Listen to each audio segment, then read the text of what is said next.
Então, uma boa noite a todos, mais um Psicanálise e Cinema, né? Hoje nós vamos apresentar A Tempestade de William Shakespeare. A Tempestade foi uma peça escrita mais ou menos em 1611 e foi encenada em 1612, 13.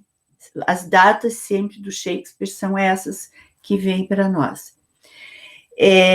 Foi a última peça que o Shakespeare escreveu. E assim, das pesquisas que eu fiz, dizem que a última peça que ele escreveu sozinho. Isso que eu achei muito curioso, porque de fato tem todas essas questões com ele, se era ele quem escrevia junto com ele, quem eram os parceiros de escrita, mas essa está muito clara que ele escreve sozinho. É muito interessante. E fica isso, então, da peça que ele vai escrever nesse período como uma despedida dos palcos de Londres, ou seja, do palco mesmo, né, do Teatro O Globo, e 2 anos depois, não, em seguida ele vai para Stratford e 2 anos depois ele morre. Então, de fato, foi assim a despedida dele dessa vida que ele, né, que foi de fato uma tempestade. Eu acho que tem muitas metáforas aí que a gente vai poder explorar. Daí dá para entender que ele estava incorporado naquilo tudo e que aquilo tudo foi muito a vida dele em Londres, né? Que tem todos esses episódios que estão no filme que a gente vai trabalhar aos poucos. Antes eu vou falar um pouquinho do filme, que é esse filme mágico, maravilhoso. Esse filme foi lançado nos Estados Unidos no dia 10 de dezembro de 2010 e ganhou prêmio de melhor figurino, de criação, alguns prêmios assim, nada assim tão, mas tiveram alguns prêmios. A nossa maravilhosa atriz, a Helen Mirren, essa atriz inglesa, que eu particularmente admiro muito, tá divina, né? Tá divina no filme. Ela faz o Próspero, ou melhor, a Próspera, né? Que na obra do Shakespeare é o Próspero, mas ela faz a Próspera. E aí é um tema também que a gente vai tentar entender essa troca de gênero da diretora, da diretora que é a Julie Taymor. Julie Taymor é uma diretora relativamente conhecida, já fez algumas obras interessantes, mas ela ficou muito marcada por esse filme também. Então nós temos ali a Helen Mirren, que é essa maravilhosa atriz, fazendo o nosso Próspero, né? Próspera. O garoto que faz o Ariel, o espírito, Ben Whishaw, o nome dele, também um garoto que marcou muito nesse trabalho. E o Caliban, vejam que interessante esse personagem Caliban, que é aquele homem meio estranho, ele é um homem meio metade couro de peixe, metade ele é um selvagem ali da ilha, né? Que Caliban justamente tem uma relação com um demônio, um ser estranho, um ser meio rastejante. É isso que eu achei interessante nesse trabalho, que é da forma como a Helen Mirren coloca.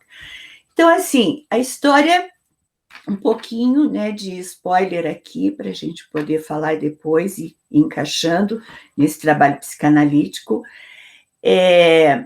Esse duque de Milão, que é a Próspera, o Próspero, e tem, então, ela não teria assim, muitos dons para lidar com a questão de política, de governo, e herda o trono. Então, como herdeira do trono de Milão, ela passa, então, a delegar ao irmão Antônio essa parte como se ele fosse, assim, um primeiro-ministro, né? Um primeiro... um primeiro-ministro, na verdade, e se afasta desse cargo porque o interesse maior de Próspera, eu vou tratar por Próspera porque me baseando no filme, né, da Helen Mirren, justamente porque Próspera tinha muitos interesses por magia, por pesquisas de magias, por livros, tinha um interesse completamente desvinculado de qualquer interesse político. Isso era uma coisa muito interessante. E ela acabou delegando ao irmão esse lugar de um cargo e eles fazem um complô junto com o rei de Nápoles, né?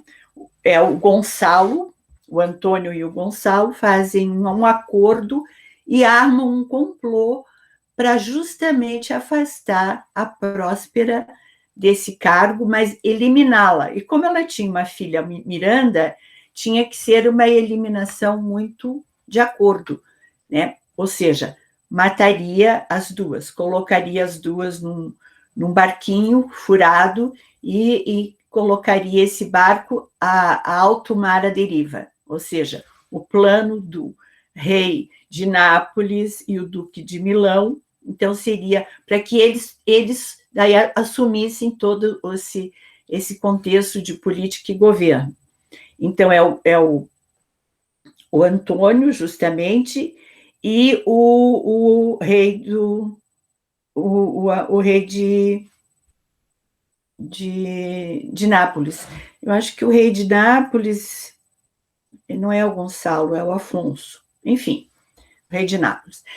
E como a Próspera era muito querida pelo povo, ela acaba, eles entregam a missão, né, a um serviçal para ele poder concluir esse fato de eliminar a Próspera e a sua filha Miranda. Como ele gostava muito dela, ele acaba, então, fazendo com que ela não fosse morta, colocando numa embarcação bem protegida, e todos os livros e todos os interesses que ela tinha pela vida, pela magia, pela pesquisa, pelos estudos, coloca nesse barquinho. E conta para ela qual era o plano do rei de Nápoles e do Duque de Milão. Na verdade, o Duque de Milão era ela até aquele momento. E recomenda que ela vá para um lugar muito distante, se instalar num lugar muito, muito distante, para que ali ela pudesse recomeçar e refazer a sua vida. Então, esse é um spoiler, assim, para a gente poder entrar mais na história, então. Então, essa é uma peça, A Tempestade, que foi considerada como uma comédia. Isso que é interessante. E eu fiquei pensando que, justamente, né, para a comédia, para a psicanálise, a comédia, o xiste, o próprio Lacan, né, ele vai dizer que quando você está mentindo, você está falando a verdade, quando você está xistando, você está dizendo algo que o teu inconsciente está falando, e ele vai dar o nome de A Tempestade, né? E, ao mesmo tempo que ele vai dar o nome de A Tempestade, ele vai dizer que era uma comédia, como se fosse assim. E foi, por muito tempo mesmo, essa peça do Shakespeare muito deixada de lado, porque tinham já os seus grandes, né, suas grandes obras, que nós, inclusive, trabalhamos aqui, Hamlet, Macbeth, Rei Lear, que nós ainda não trabalhamos aqui, mas quem sabe um dia. Então, diante dessas grandes e faraônicas obras que tinham sido colocadas nesse palco do globo, A Tempestade ficou uma coisa assim, meio numa tentativa de dizer que era insignificante. Mas numa retomada psicanalítica, e muitos, eu pesquisando e estudando, muitos psicanalistas retomaram, e filósofos também, essa peça, e passaram a entender que de insignificante ela não tem nada, que é pelo contrário, é exatamente o contrário. Então, assim, essa peça já inicia, né, como normalmente as obras do Shakespeare, que é muito interessante, no Rei Lear, né, que tem essa tempestade, que abre o cenário com a tempestade, Rei Lear também. A tempestade já tinha todo um significado, assim, aquele susto do momento, né, como é em Hamlet, que tem os fantasmas chegando, aquele susto do momento. Eles utilizavam isso como uma estratégia para capturar a atenção do público. Era um teatro onde as pessoas ficavam algumas sentadas, outras em pé, muito popular, e eles tinham que diminuir as falas, as distrações, minimizar a desatenção e chamar a atenção. Então, era uma estratégia que eles faziam, começar o espetáculo, a peça, com algo muito impactante. E o filme, justamente, começa ali, onde a magia de Próspera está fazendo com que aconteça a tempestade, né? Então, esse é um fato bem interessante, esse fato que inicia com a tempestade, e me dá a impressão que, dizendo que a última peça do Shakespeare, ele colocar tudo que ele colocou ali e dizer isso é uma comédia. E no final, as palavras, né, que ele vai utilizar, que eu achei assim belíssimas, né, que inclusive vou até ler aqui um pedacinho do que ele vai dizer dessa peça. A peça vai abrir justamente falando, né, que somos dessa matéria de que os sonhos são feitos, e nossa breve vida é circundada pelo sonho. Ou seja, esse sonho, né, que foi para ele ter estado 12 ou 13 anos em Londres, né, essa matéria toda, né, nós somos dessa matéria. Isso é muito interessante e muito denso, essa frase dele. E, bom, voltando um pouco, então, vai essa questão toda dessa tempestade, que é uma grande metáfora, e é por aí depois que eu quero abordar junto com a questão psicanalítica. Mas por quê? Né? Depois de ter estado 12 anos nessa ilha, e vejam, são 12 anos na ilha.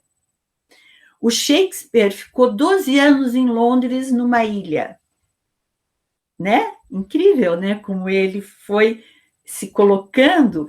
Então, ele é a Próspera, essa mágica, fica 12 anos nessa ilha e tá fazendo todo um arranjo de vinganças, de ressentimentos, de ódios, de paixões, de amor, de habitação, chegar num lugar estranho, se haver com seres estranhos, né? Tendo que conquistar um espaço nesse lugar estranho.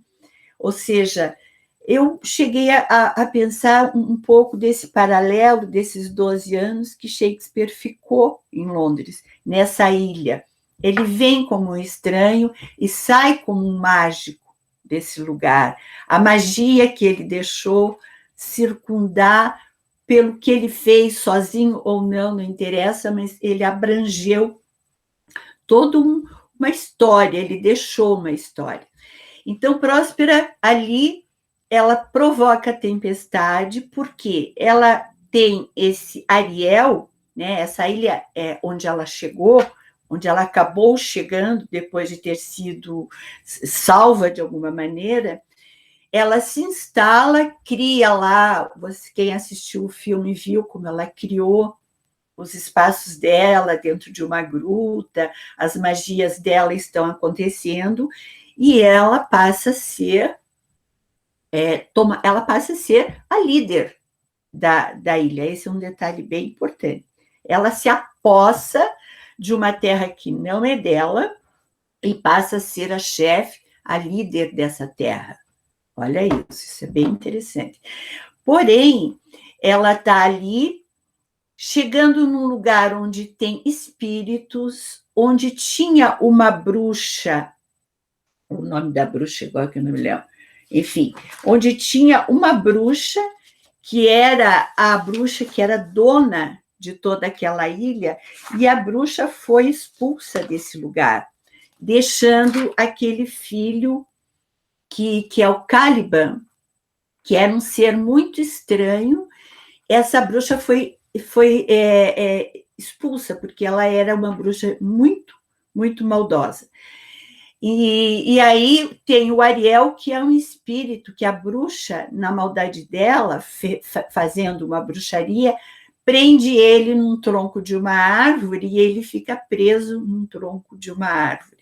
Então, assim, várias situações muito estranhas estavam já nessa ilha quando Próspera chega com sua filha, que tinha apenas 2 anos de idade, a filha dela nesse período. Bom, tudo isso vai acontecendo, os tempos se passam e ela se instala e toma posse, e ela vira a mestra, né? Todos ali, os que estão sendo habitantes daquela ilha, passam a chamá-la de mestra. Ela liberta o Ariel daquele tronco de árvore. O Ariel passa a ser um espírito a serviço dela, das magias, contribuindo para as magias dela, e o Caliban é o seu escravo, né? E vão tratá-la por mestra. Vamos abrir um pouco esse leque. O que estava acontecendo na Inglaterra em 1600, 1602, 1603, 1604, quando morre Elizabeth I? Então, Elizabeth I morre e a Inglaterra, então, muito a contragosto, uma parte muito a contragosto, está aceitando o Jaime I, filho da Mary Stuart, que era Reino Unido, né? Eles agora estavam fazendo isso de Escócia e Inglaterra. O mundo estava vivendo uma pandemia muito, lembra muito o que nós estamos vivendo hoje. A peste estava assim, devastando países, cidades, pessoas. Quer dizer, a Europa estava numa pandemia geral, em todos os sentidos, vivendo uma tempestade. A Inglaterra, com as suas questões religiosas, fortificava ainda mais a questão das suas tempestades. Enfim, isso tudo está nesse cenário agora, que está acontecendo ali na Inglaterra. Mas um detalhe bem importante é o Renascimento, né? E nesse momento, está acontecendo no mundo a descoberta de novos continentes. Novos continentes, as navegações faziam pouco, né? 10 anos, quando foi descoberto as Américas e outras descobertas e outros continentes, fazia pouquíssimo tempo que isso vinha, né? 10 anos não foi nada. Então, também, olha a capacidade do Shakespeare de visualizar um cenário. Chegar numa ilha teria a ver com a sua história pessoal, enfrentar dragões, enfrentar bruxos, enfrentar espíritos, seres estranhos, e se apoderar e se tornar dono desses novos continentes, dessa nova ilha. O que aconteceu com o Brasil, o que aconteceu com as Américas, o que aconteceu com vários. Era um momento da história que era o assunto do momento. Então, chegavam nos Estados Unidos, tinham os índios, aquele povo estranho. E o que faziam essas pessoas que chegavam nesses lugares? Eles se apossavam, excluíam os que ali estavam, passaram a ser escravos deles, né? E eles se tornavam o dono daquilo, se tornavam o chefe daquilo, se tornavam o mestre daquilo. Então, veja que contraponto interessante, né? Próspero foi extinto do seu lugar de posto, foi usurpado o seu lugar de duque de Milão, e ele vai a um outro espaço, a uma ilha, e nessa ilha, justamente, faz a mesma coisa que tinha sido feito consigo. O que é isso, né? Olha, a natureza humana, como a natureza humana, ela, né? Então, o que foi feito com ela foi usurpado o seu lugar, foi usurpado o seu posto, ela foge, encontra um outro território onde tem seres diferentes, seres estranhos, e ela vira a dona. Todos obedecem a ela, ela tem poderes mágicos, ela é a mestra. Então, a natureza humana, não dá para dizer que Próspero era uma pessoa bondosa, caridosa. Ela é isso que o humano é. Isso, olha o Shakespeare, né? Que coisa interessante. É isso que o humano é, né? E, e aí ela está ali e combinando com Ariel o tempo todo, todas as suas trapaças, suas tramóias e suas magias e seus encantos daquela ilha, mas ela fica sabendo que a filha do Duque de Milão iria se casar numa ilha muito próxima, porque Ariel, esse espírito do ar e das águas, dessa magia, o Ariel, ele escutava tudo e tinha poderes para captar as informações. Ele era mais ou menos esses sistemas que hoje nós estamos utilizando aqui, os e-mails e os computadores online. O Ariel, ele tinha essa capacidade de... E ele descobriu, então, que a filha do Duque do rei de Nápoles iria se casar numa ilha muito próxima. E que nessa nave estaria, então, o irmão Antônio, usurpador, o duque de Nápoles, com seu filho Ferdinando, e mais 2 ou 3 ou 4 pessoas que também teriam ali cargos nos governos, e mais 2 ou 3 que eram assim pessoas que também estavam ali. Quem assistiu o filme lembra de alguns que estavam querendo se apossar da ilha, que chegaram, que estavam perdidos e tal. Então, quando o Próspera fica sabendo disso, ela combina com Ariel para provocar, quando eles estivessem passando próximo da ilha, a tempestade, para que eles naufragassem. Só que esse naufrágio teria que ser uma coisa onde ninguém morreria, onde eles se salvariam e estariam ali na ilha. Ou seja, ela está planejando a vingança. Está planejando a vingança. Então, nessa peça, é uma peça onde tem muitos elementos do humano: a vingança, o ódio, o amor,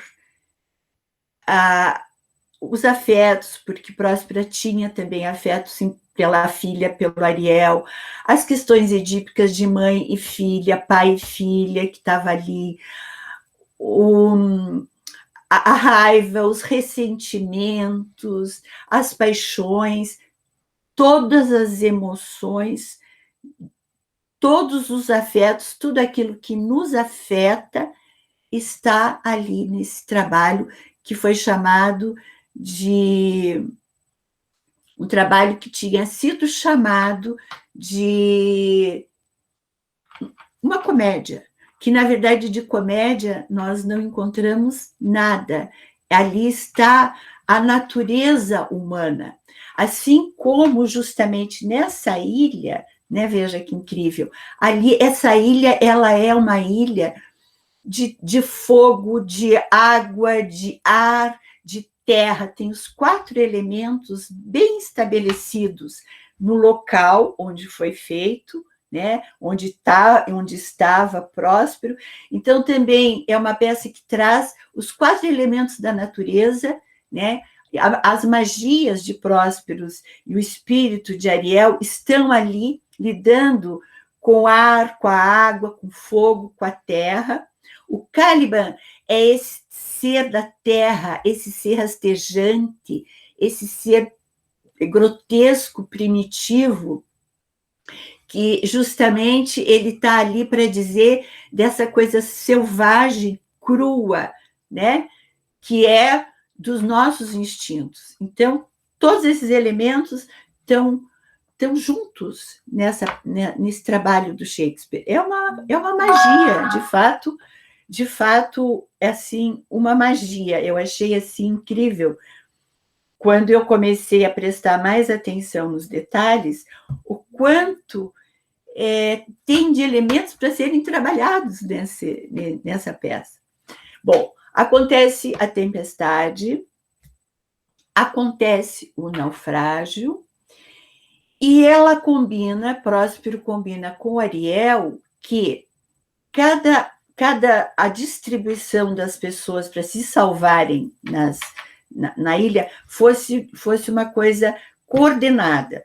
Os 4, que tinham certo governo, políticos dentro de Milão e de Nápoles estariam juntos, os outros 2 mais brincalhões e meio palhaços estariam meio juntos, e o Ferdinando estaria num lugar bem estratégico, meio assim, solitário, onde certamente a filha dela, ela já tinha planejado tudo, a filha, a Miranda, descontraidamente encontraria aquele garoto, o príncipe de Nápoles, o Ferdinando.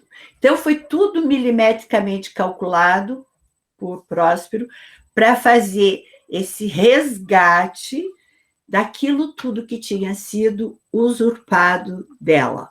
Olha isso, gente. Então, as pessoas se distribuem na ilha conforme tinha sido planejado. Foi um planejamento de Ariel e ela.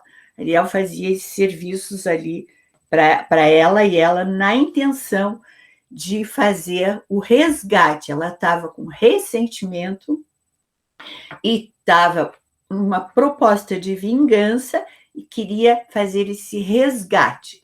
Resgate dela, resgate da filha, resgate dos lugares que foram usurpados dela, um resgate. Né? Muito incrível essas questões. Tudo isso, veja, dá para pensar, se a gente colocar num campo psicanalítico, quanto de pulsional, quanto de pulsões, quanto está pulsando todos esses elementos do humano, as pulsões de vida, as pulsões de morte, né? As pulsões estão a flor da pele, elas estão assim, todo pulsional, é uma terra que está pulsando, né? E são elementos de magia que estão tentando encontrar lugar para uma simbolização, para um simbólico dentro disso tudo que está sendo colocado justamente ali. É muito interessante, eu encontrei essa peça, né, com figuras muito antigas, já foi encenada muitas vezes essa peça. Então, eu encontrei figuras lindas, assim, de cartazes que tinham sido feitos, e eu coloquei aqui para vocês irem conhecendo um pouco como o pessoal já vinha apreciando essa peça. Bom, a intenção, então, foi a tempestade, o naufrágio. Preste atenção nesse tema do naufrágio. A Próspera, com todo esse ressentimento, com todo esse rancor, com tudo isso que tinha sido feito para ela e para a filha dela, terem usurpado e terem desejado a morte dela e da filha, que seria a herdeira, naturalmente, desse lugar de duque, de trono, de Milão, ela faz com que eles naufraguem e aí ela quer que não sejam mortos. Chegando eles à ilha, ela vai distribuir os lugares e começa a fazer uma série de peripécias, quem assistiu o filme viu, mandando mensagens. Em determinado momento, ela deixa os 4 que estavam ali, o Duque de Milão e o rei de Nápoles, apavorados, assustadíssimos, muito temerosos, e eles até começam a suspeitar de que ela estaria viva por ali, que teria sido ela, que era ela, começam a sentir um certo remorso, né? Mais emoções, mais sentimentos, mais coisas acontecendo. Então, o medo, o pânico que ela coloca essas pessoas, né?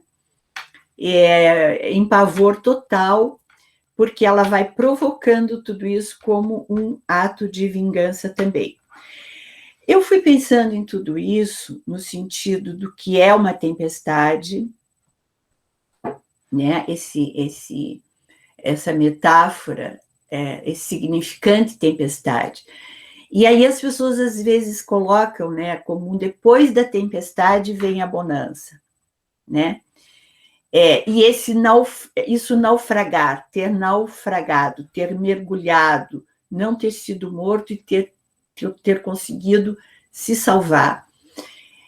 Os gregos, eles tinham um jeito, um modo de lidar quando havia muita tensão, muita confusão no ar, muita tempestade de questões políticas, de questões sociais, de questões, enfim, quando havia um clima muito tenso, muito pesado, eles provocavam uma catarse.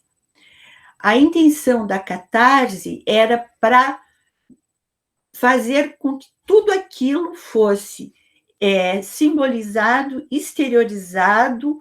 Eles provocavam uma tempestade justamente para diluir a tensão que fica no ar, né? Que está ali no ar. Então, a tempestade ela vem como uma purificação, ela vem como uma limpeza. E os gregos faziam esses trabalhos de catarse justamente para mobilizar o excesso de tensão, modificar as emoções, simbolizar, para baixar a poeira, digamos assim, para mudar um pouco todos esses sentimentos que estão ali só numa pulsão, pulsionando e sem um lugar de simbolização. Então, é mais um motivo, assim, para dizer que Shakespeare, né, foi maravilhosamente, mais uma vez, nessa colocação dele, a ideia da tempestade. Vinculando com aquilo que eu já disse no início, para mim, eu tenho a impressão que a tempestade, para ele, foi esse tempo todo que ele viveu em Londres, e que ele estava se despedindo dos palcos, né, provocando uma catarse aí.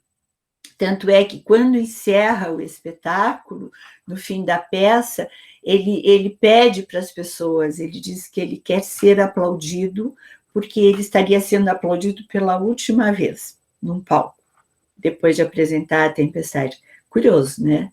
É bem interessante. Então,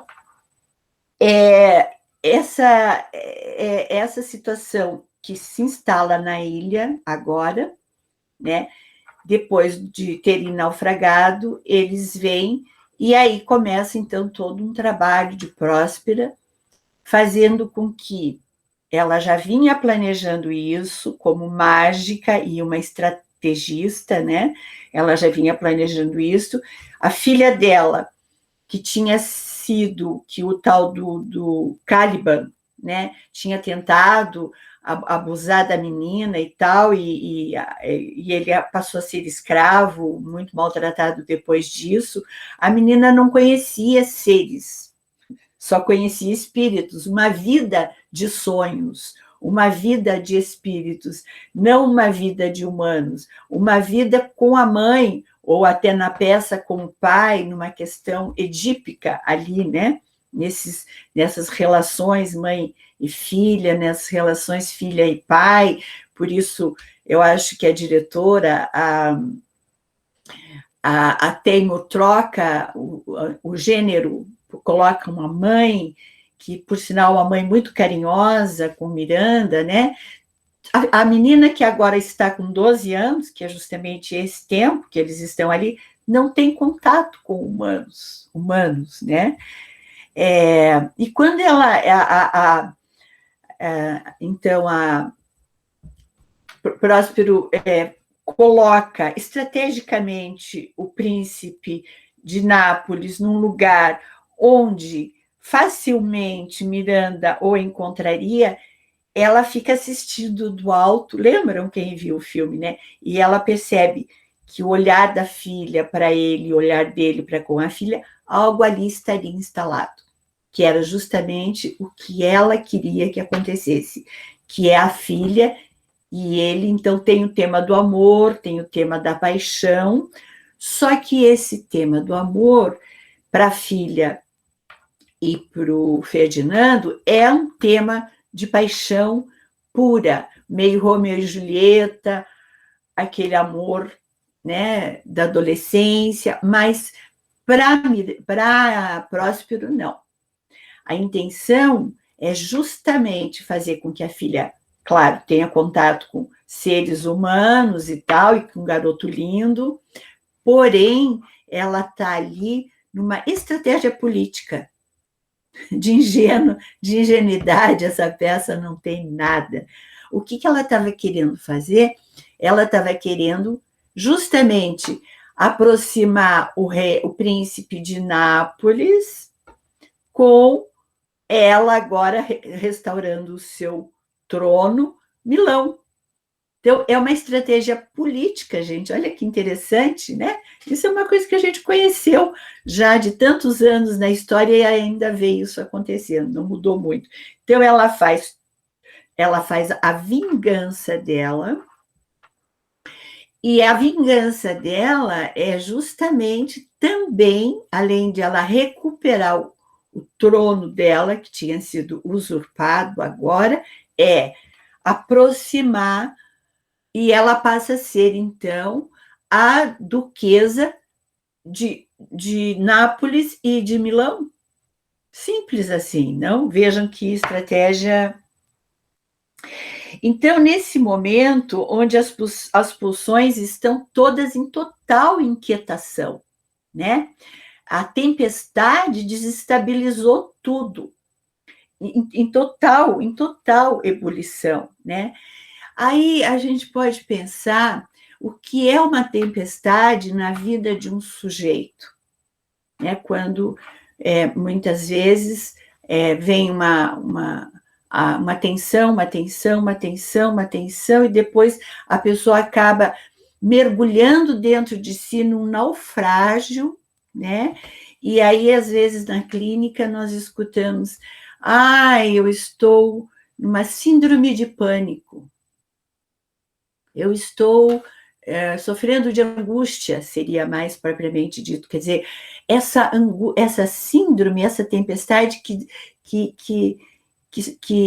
desata, solta tudo aquilo que, de alguma forma, estava um pouquinho, né, esse pulsional mais, digamos assim, amarrado, né, mais falicizado, mais organizado falicamente, todas as pulsões se soltam e há um naufrágio total, e desse naufrágio, então, tem um trabalho, né, tem um trabalho que vai sendo feito num trabalho de simbolização, num trabalho onde a palavra vai se colocando, para começar de novo resgatar todos esses campos pulsionais que estão ali à deriva, né, meio no real, soltos, sendo amarrados novamente na palavra, né? Então, assim, vem todo um histórico que ela vai justamente, olha que bonito, eu estou fazendo uma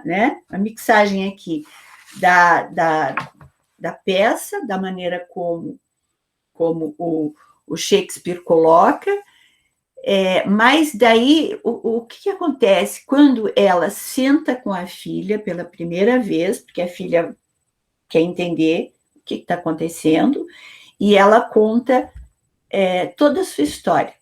Né? Lembram daquele momento no filme onde Próspero senta com a filha e começa a relatar para ela por que elas estão na ilha, a menina agora está com 12 anos, e ela pergunta, você lembra quem cuidava de você? Você lembra?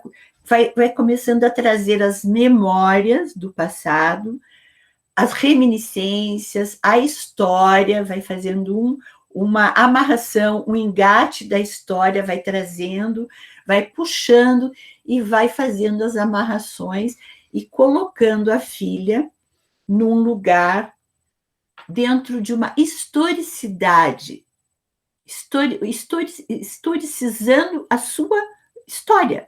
Eu acho que eu falei certo, né? Historicizando, resgatando, costurando a sua história. Olha que coisa incrível, gente, né? Olhando por esse lado, então, a tempestade como uma metáfora, por esses efeitos catárticos, como eu estou tentando, eu fui fazendo todas essas amarrações junto com a psicanálise, né? Que é isso que o Próspero faz, ele faz isso, ele bota a filha agora para resgatar o passado, o seu próprio passado, né? E aí, num determinado momento, quando ela vai autorizando que a filha e o garoto, o Ferdinando, a partir de agora, possam viver, ela vai testando esse rapaz, né?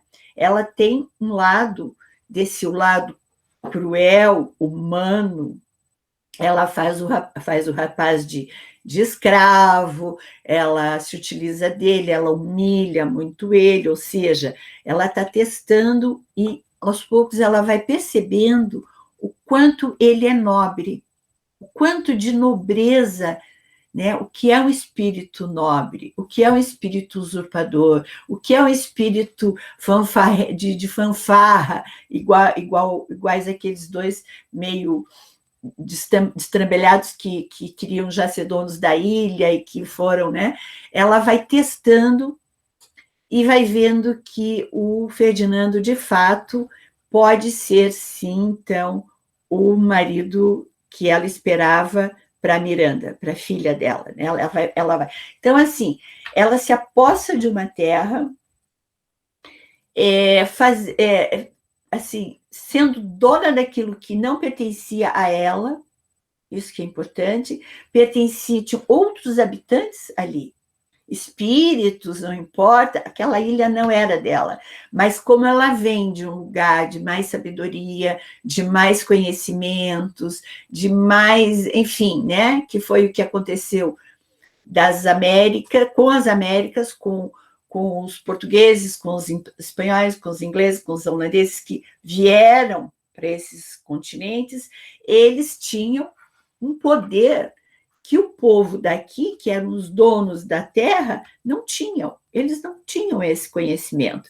Então, ela sendo essa pessoa com todos esses poderes, inclusive poderes de magia, ela se autorizou a ser chamada de mestra e ser dona daquilo lá. Ou seja, natureza humana.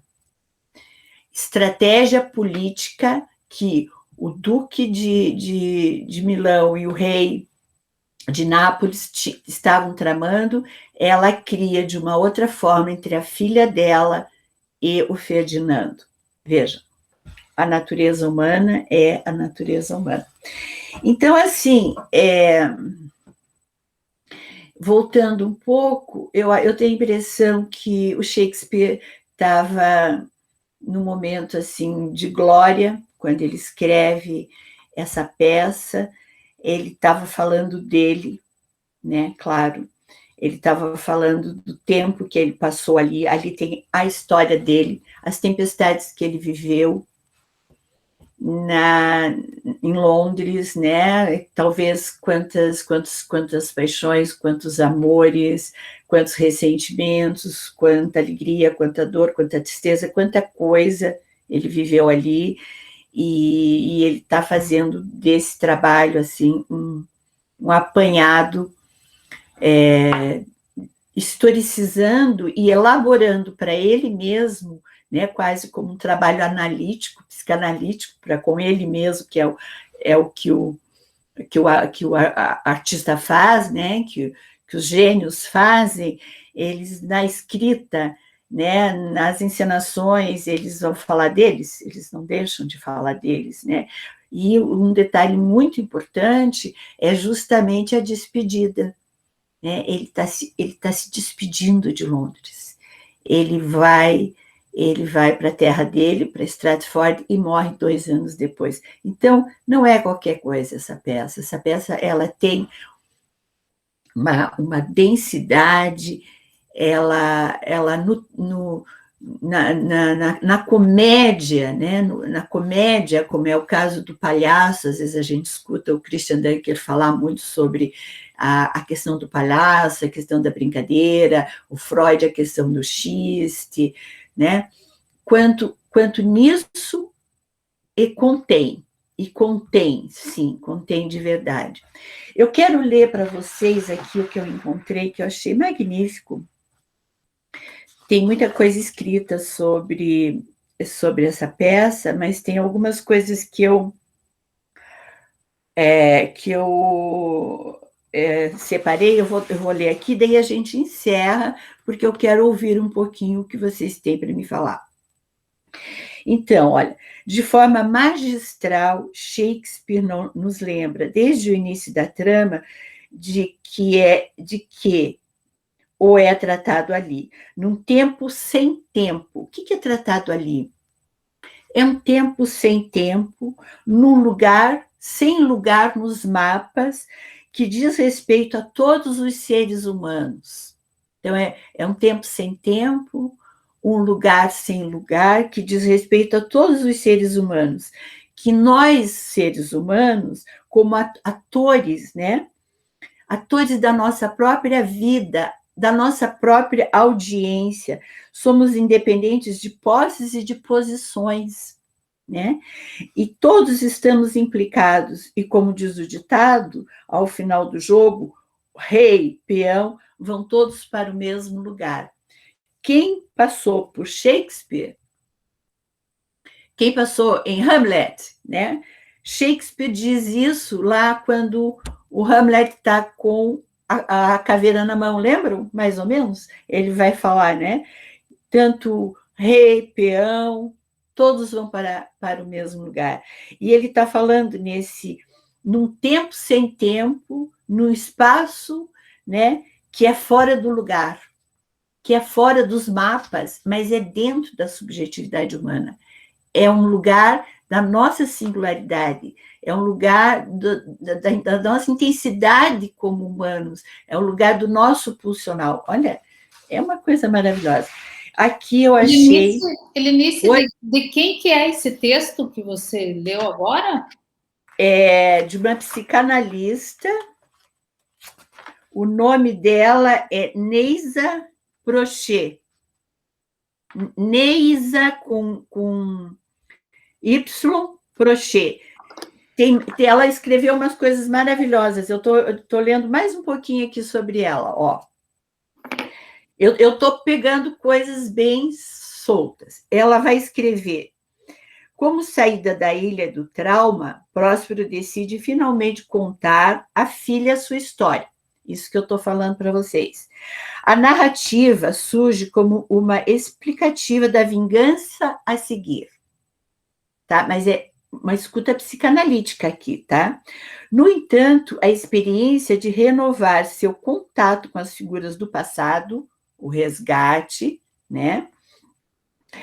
E do encontro da ilha com a cultura da qual havia radicalmente se afastado, causa nela uma experiência de transformação. Essa é a imagem do filme. Então, esse resgatar o passado, reencontrar a possibilidade de voltar para aquele ponto de onde ela tinha saído, tá? Relatar à filha a história, historicizar para a filha, traz uma grande transformação. Então, eu vou parar aqui um pouquinho e vou dizer: quem já atravessou um trabalho psicanalítico sabe do que eu estou falando. Né? Sabe do que eu estou falando. Então, esse resgate do passado, esse voltar às suas origens, esse sair daquele lugar, traz uma grande transformação. A narrativa surge, então, como contraponto necessário da violência. Então, olha, isso é fulminante, porque, assim, ao invés de você atuar, passar ao ato, matar, se drogar, todos esses. Você traz para a narrativa, historicizando a tua vida, simbolizando na palavra, que aí há um contraponto aí. Você daí não precisa estar na violência. Você não precisa estar se punindo, se drogando, se matando. Você pode trazer para a palavra a simbolização, que é todo um trabalho da psicanálise, né? Então, ela restaura o que foi ameaçado dela, o que foi tirado dela, ela restaura com a magia, com a inteligência, com estratégia, com a palavra, e gravemente pelas rupturas e todas as perdas que ela e a filha tinham sofrido.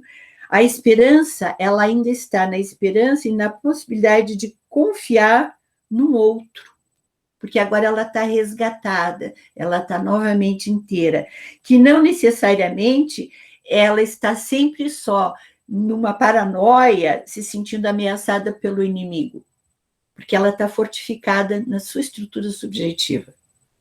Acha um pouco? Eu não achei. A reconstituição reflexiva de uma história historicizada permite que novas narrativas sejam construídas. Aqui, daí ela acrescenta: em uma entrevista de George Viereck, em 1930, Freud diz que a psicanálise torna a vida mais simples quando ela reordena um emaranhado de impulsos diversos, emaranhados de pulsões diversas, tudo solto, procura reenrolar, procura amarrar, né? Amarrar as pulsões, falicizar isso, enrolá-los em torno de um carretel. E esse carretel agora é propriedade tua. Você descobre o fio e você vai conduzir esse carretel da tua vida, né? Ou, modificando a metáfora, ela fornece o fio que conduz a pessoa fora do labirinto. Esse fio do teu carretel que agora você é proprietário, que você descobriu, você vai trazendo esse fio para a tua vida que vai tirando você do labirinto do seu inconsciente. Olha que coisa maravilhosa. Utilizando a metáfora de Freud, testemunhar a experiência inaugural de Miranda no contato com um mundo habitado por pessoas e não apenas por espíritos. Será o carretel utilizado agora por Próspero na saída desta ilha, no resgate da sua vida, para a sua história agora, voltando, né, lá para Milão, mas no seu reencontro agora, não com o mundo de magia, mas com o mundo humano. Veja que lindo. E lembra que eu disse que no início ela confiou no irmão, porque ela queria só estudar, queria pesquisar as suas magias e tal. Ela confiou e entregou o seu reino. Então, ali estava toda num emaranhado, num mundo de magia. E ela agora, nesse resgate todo, depois da tempestade, porque a tempestade não é só para aqueles, é para tudo que estava nessa vingança, nesse rancor, nesses ressentimentos, nesses usurpadores, tudo, todos esses afetos desatrelados, a tempestade vem ao naufrágio, porque ela daí coloca todos numa roda de fogo lá, quem viu o filme lembra, e faz com que cada um peça perdão, se conscientize do que fez, eles se resgatam, pedindo perdão a ela resgata, então, ou seja, ela realinha o seu carretel, descobre o fio, que agora é o fio condutor de todos os emaranhados do inconsciente. O nosso inconsciente, ele precisa de um fio condutor. E eu diria, eu acho que o fio condutor do nosso inconsciente é o simbólico, é pela palavra. Por isso que o Freud dizia, e disse, muito bem dito, a palavra cura, né? Então, meus queridos, eu tenho muito mais e muito mais. Sempre tem muito mais, mas eu acho que por aqui já dá para a gente conversar. Eu quero ouvir um pouquinho vocês. Helenice, você poderia mostrar o nome dessa psicanalista? Porque eu não encontrei nada e eu não entendi, na verdade, o nome. Ó, quer ver? Quer ver, Cláudia? Eu vou mostrar assim, não sei se você... Aqui, ó, é um caderno de psicanálise. Tá dando para ver, não? Não. Ah, peraí. Não, eu vou fazer uma foto e mando para cada um de vocês. Só tem gente caseira, só tem gente nossa. Eu vou fazer, porque aqui eu encontrei um caderno de psicanalistas do Rio de Janeiro que só falam sobre Shakespeare. Tem todas as peças de Shakespeare aqui, de trabalho de cartel, que eles apresentaram, é magnífico, magnífico. E psicanalistas, que é o meu povo. Então, está todo mundo aqui. Eu vou fazer uma foto da capa, que aqui tem como encontrar, e vocês vão, eu achei isso na internet. Ótimo. E tem mais coisas sobre a tempestade aqui, mas eu me detive, porque senão eu fico muito louca, eu já me conheço. Eu me detive nesse que eu achei que tinha mais a ver. Eu escrevi muita coisa também do que eu fui sentindo, essa metáfora sobre a tempestade, a catarse, eu fui incorporando em mim isso de acordo com coisas que eu fui estudando e pesquisando de outros livros, de outros lugares.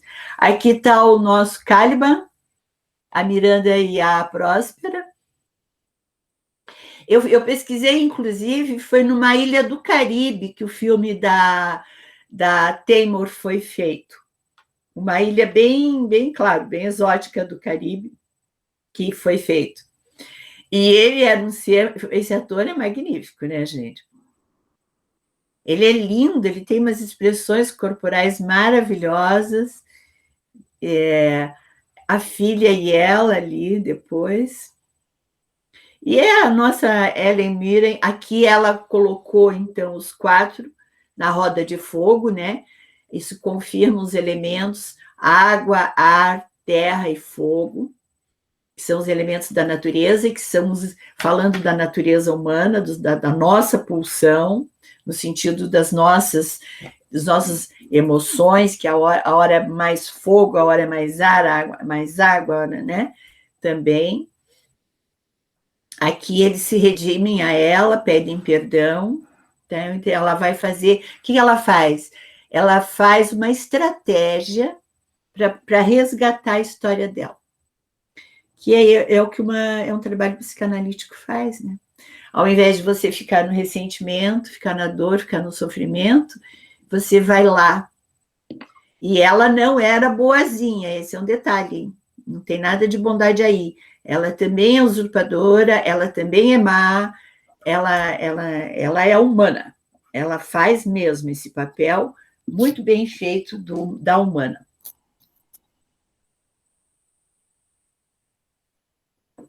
Ok, perguntas? Vamos falar?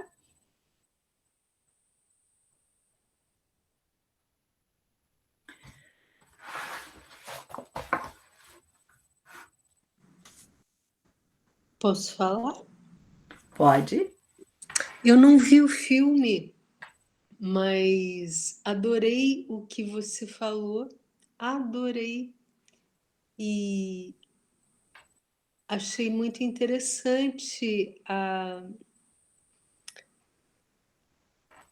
transformação pulsional que você disse, né? No sentido de um direcionamento, né? Um foco. Me parece assim um trabalho curativo isso, né? É justamente. Sabe, Elu, quando na síndrome de pânico, famosa síndrome de pânico, né? Que a Silvia Amigo vai chamar de o fracasso do fantasma, fracasso da fantasia. Porque justamente o que sustenta esse campo é toda uma fantasmática que vai fazer um anteparo entre esse campo da representação, né, que o Freud vai falar, que a pulsão ela não tem um objeto, as pulsões elas precisam de um representante da representação, de algo que as represente, né? E ao mesmo tempo essa representação ela vem nos objetos, e os objetos são justamente as fantasias, os fantasmas, a fantasmática que nós vamos colocar na nossa história, que vai fazer um anteparo. Quando essa fantasmática entra numa tempestade, eu vou começar a usar justamente esses termos, ela entra numa tempestade e é um naufrágio, porque é como se tudo se desembricasse. O bebê, quando nascemos, ele começa a fazer um trabalho pulsional, ele é todo fragmentado. O enfant, o bebê, ele não tem uma unidade pulsional, as pulsões são todas soltas.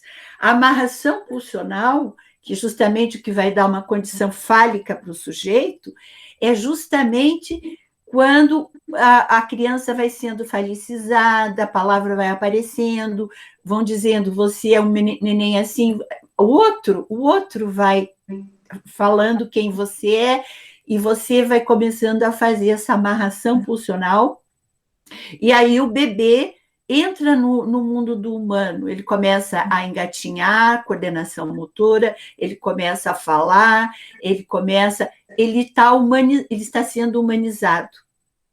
Só que isso dentro da estrutura humana, e daí tem os períodos, né, saída do Édipo, tudo isso, toda questão sexual, os édipos, os fantasmas que precisam serem colocados ali para fazer anteparo.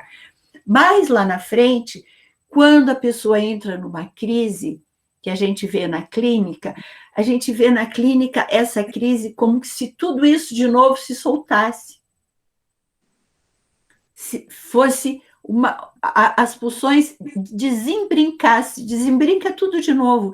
E a pessoa vai dizer, agora, né, na ciência, nos estudos que temos ali, está com síndrome de pânico.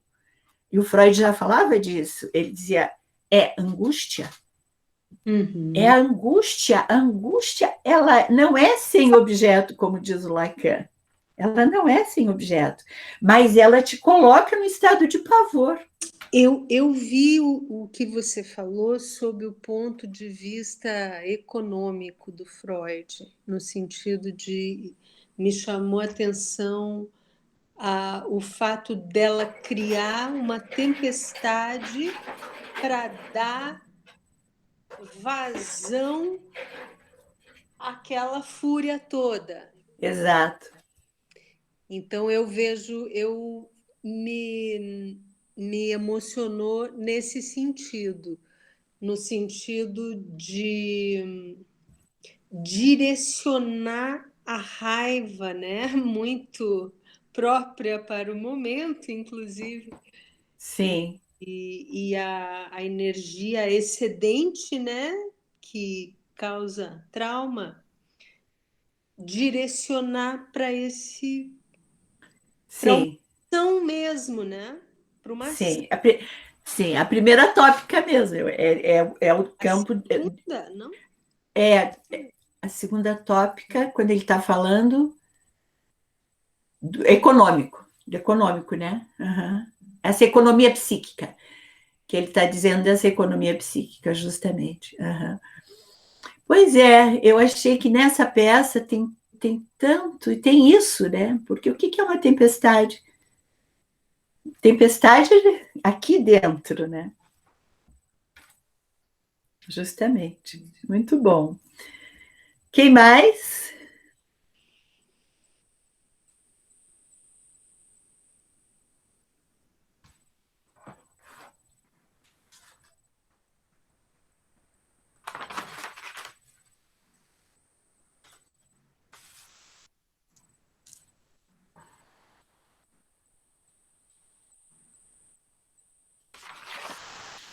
Ninguém mais tem nada para falar? Pode falar, Carlos. Carlos, teu microfone. Microfone. Estão me ouvindo? Agora sim. Embaixo que você tem que ligar. Ótimo, porque eu não estava conseguindo me comunicar. Bom, de qualquer Pode maneira, falar. não vou conseguir me comunicar, porque eu achei a peça realmente estranha, né? Primeiro, algo que você falou, ela é absolutamente utópica, né? Sim, Utópica no sentido original da palavra, que é lugar nenhum, né? E não recompõe a vida social das pessoas. De fato, ninguém precisa trabalhar ali. Os que trabalham, trabalham como uma expressão do poder que ela tem sobre os demais seres vivos daquela ilha, né? Que nem são assim tão vivos, né? Como o cidadão que na verdade é o espírito, né? Que ajuda ela e depois ela vai liberar o espírito do mundo, no fundo, né? sim. Tem o Caliban, que é o atraso, que eu acho que é uma coisa, é uma representação que eu fiquei em dúvida. Eu, sinceramente, tô indagando a mim mesmo por que Caliban tinha que ser aquele ser, né? Sim. Do ponto de vista real, humano, essa coisa toda, diga, com o perdão da palavra, né, que vocês sabem que eu gosto muito de ironizar, o negão, negão, hein? Legal, hein? Muito bonito, muito, né? Não tenho a menor dúvida disso. Mas que, no fundo, é um escravo, né?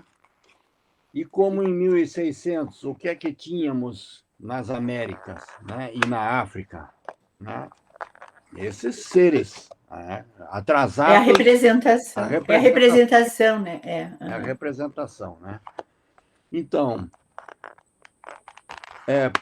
por ser uma utopia, basicamente não se trata de ver das formas como os seres humanos vivem, e você se referiu muito bem, eu ia dizer, mas é apenas uma representação do interior dos seres humanos, né? Claro.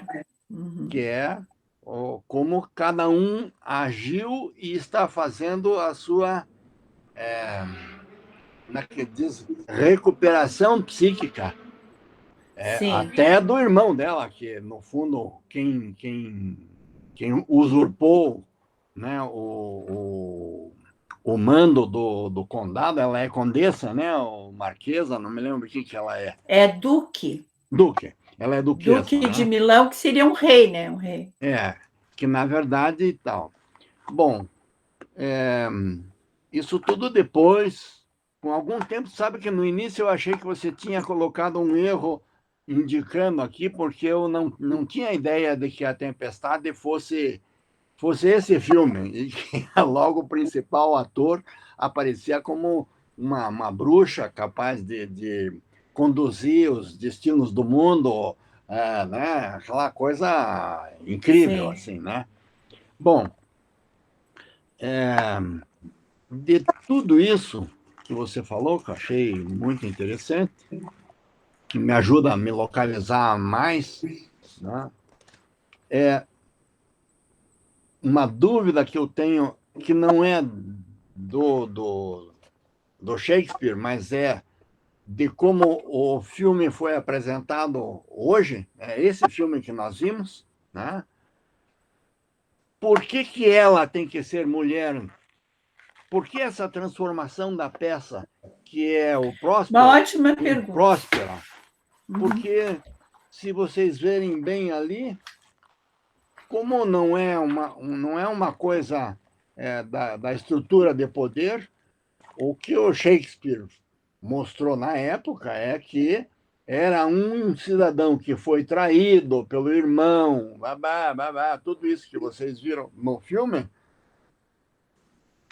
mas que cria a filha longe dos seres humanos, naquela ilha, né? Basicamente. Foi o que ela pôde, né? Porque era para elas terem sido mortas, né? Sim, sim. Mas por que teria que ser uma mulher, né? Isso realmente eu não consegui entender. Quer ver? Ó, se você quiser, a tua colocação é muito boa. Essa mesma escritora, psicanalista, essa Neisa Prochet, escreveu isso. E eu achei isso muito bom. A tua pergunta é muito, muito, muito boa. Quer ver? Olha, eu vou ler aqui. Justamente a Neisa Prochet vai se perguntar por que a diretora Taymor trocou de gênero. Então, ela vai dizer: a troca de gênero de Próspero em Próspera, no filme de Julie Taymor, é particularmente interessante no que diz respeito à discussão das relações pais e filhos. Parece-me que, dentro de uma ótica feminina, não importa o gênero da figura de poder. Retirando da cena dramática as questões edípicas, enfatizando ainda mais o trauma disruptivo da traição, o colapso da confiabilidade do âmbito e dos vínculos interpessoais. Próspero torna-se próspera. Um personagem. É um personagem que, independentemente de gênero escolhido para a montagem da peça, tem as mesmas falas, sem necessidade de qualquer alteração ou adaptação. Essa mãe, próspera, amorosa com a filha, leal e fiel seguidor, próspera também é cruel, colonialista, escravocrata, vingativa, manipuladora, isso que eu falei. No filme, continua a ser chamada de mestre. Mestre, não importa o gênero. Título dado por Shakespeare ao seu personagem e que enfatiza mais ainda o poder do seu lugar. Porque ela vai, na sequência aqui, ela vai dizer que nas relações pais e filhos, as relações de poder são de poder. Então, não importa se você é mãe, se você é pai, você exerce um poder sobre aquele filho. Então, ela acha, essa psicanalista acha que foi muito interessante o que a diretora faz, porque, no fundo, Próspera tem as mesmas características de maldade, de crueldade, de vingança que um gênero masculino teria. Então, não teria diferença. né? Nas questões, e teria o mesmo poder sobre um filho, sobre uma filha, o que um pai teria. Então, ela está fazendo uma troca das relações humanas. Foi uma jogada, uma articulação da diretora, que a mim me deixou em questão também, e eu encontrei aqui alguma coisa que meio que me satisfez, entendeu? Por isso que eu achei bem interessante isso que você está falando. Bom, quer dizer, para mim, eu até achei, né, estava achando. Não sei se você se recorda de que um dia nós discutimos sobre a noção, né, de falo usado por Freud, de que não é necessariamente isso conectado com o sexo masculino, nem com o membro sexual masculino, né, como se divulga muito aí. No caso, seguindo esse raciocínio que você agora disse, que até achou interessante, essa coisa toda, eu comecei a entender que, na verdade, essa diretora, que não é apenas uma diretora de cinema, ela, obviamente, deve ter profundo conhecimento de psicanálise, ela mostrou que essa senhora, que é próspera, na verdade, tem um poder fálico. O verdadeiro poder sobre... Justamente. Né? Ela é mulher, não tem problema nenhum. Por isso mesmo, né? Mas tudo bem. Isso eu achei. Estava achando que não estava muito certo porque, né, mudar uma peça do Shakespeare não se faz em vão. Mas eu achei bom e tal. Assumindo antes de conversarmos aqui de que, puxa, que bacana, ela também utilizou para isso, para dizer uma outra coisa sobre o poder fálico, e achei ótimo e tal, maravilha.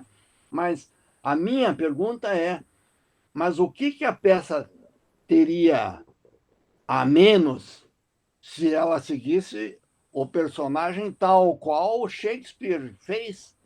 Quer dizer, mas justamente... Embora eu ache que ela fez uma coisa boa, tudo bem, mas por que alterar a peça essencial? Que isso eu não consigo explicar. Por quê, né? Então, essa é o que eu queria colocar para vocês.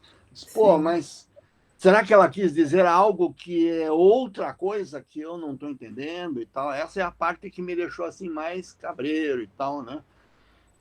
Sim.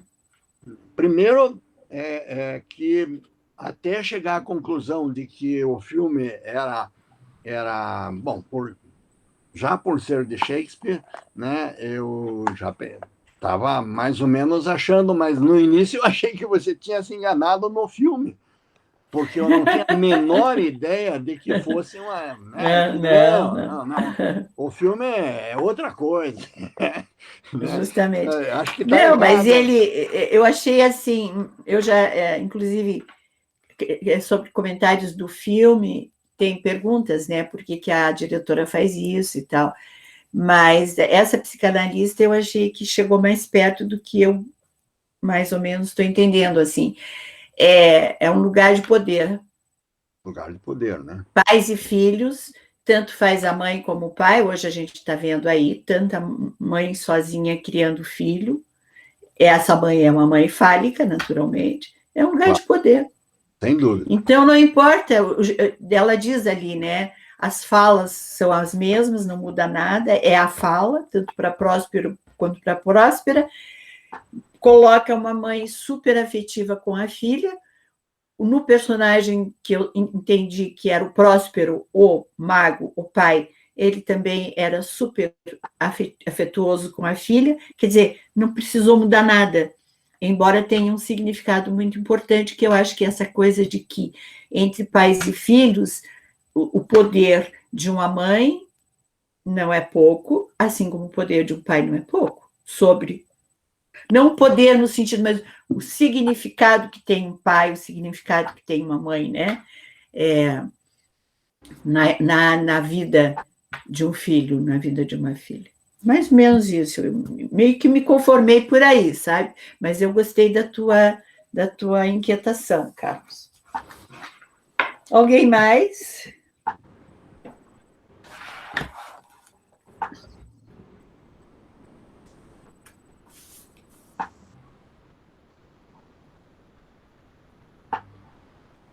Nossa Rilza tá por aí, é? Que A bacana. Rilza está aí, ó, escondidinha. Helenice, para você, o que significava o Ariel? Boa pergunta. Para mim, então, o Ariel, eu tenho a impressão que é ela mesma, é a Próspera. Como ela estava também nesse lugar, que também é um lugar, digamos assim, poderes de magia, poderes mágicos, etc., que a gente sabe que não existem, mas se você quiser acionar algumas coisas do teu inconsciente, você mobiliza tempestades, trovões e calmarias, né? O Ariel, para mim, é justamente todas essas emoções que ela estava próspera e de que maneira ela foi criando essa estratégia. Era uma estratégia, o Ariel, esse espírito, que é o espírito ela mesma, né? Que ela vai desenvolver para construir toda a trajetória dela da tempestade, do mergulho, do resgate. É ela, é tudo ela. E ela se resgatando a história dela, voltando de novo para o posto.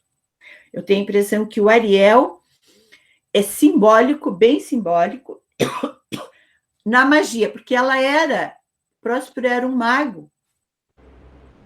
Mas a gente sabe que seres humanos, de fato, não são magos assim, fazem magia de um outro jeito. E esses espíritos que a gente deseja, que são os nossos anseios, os nossos desejos, as nossas. Para mim, o Ariel é esse personagem que é a extensão dela. Que é a extensão, e que realiza tudo para ela. E depois, quando ela consegue concretizar, ela diz: eu vou te libertar. O que você achou? Eu, na verdade, não assisti o filme até o final, né? Só assisti metade do filme. Mas eu também fiquei achando que seria uma parte dela, né? Se fosse por esse lado psicanalítico, ou a coisa do espiritual, aquela coisa do desejo, da força da mente. Da força da mente, um desejo dela que estava materializado ali. Tamanha era a necessidade dela de se resgatar nesse desejo. De fato, é ela. Tudo aquilo ali é ela, né? Eu acho. Inclusive, o Caliban, que é o lado perverso dela, que é o lado explorador dela, que é o lado terrível dela, e o lado selvagem dela, é o Caliban. Tá representando, sabe? Eu acho que essas representações estão nesses que ela encontra na ilha. Na ilha ela encontra ela mesma, materializando dessa forma, sabe? É isso que eu achei muito incrível. Mas o mais incrível é como Shakespeare foi colocando essas personagens sendo um só, que na verdade é. E por que esse nome Próspero, né?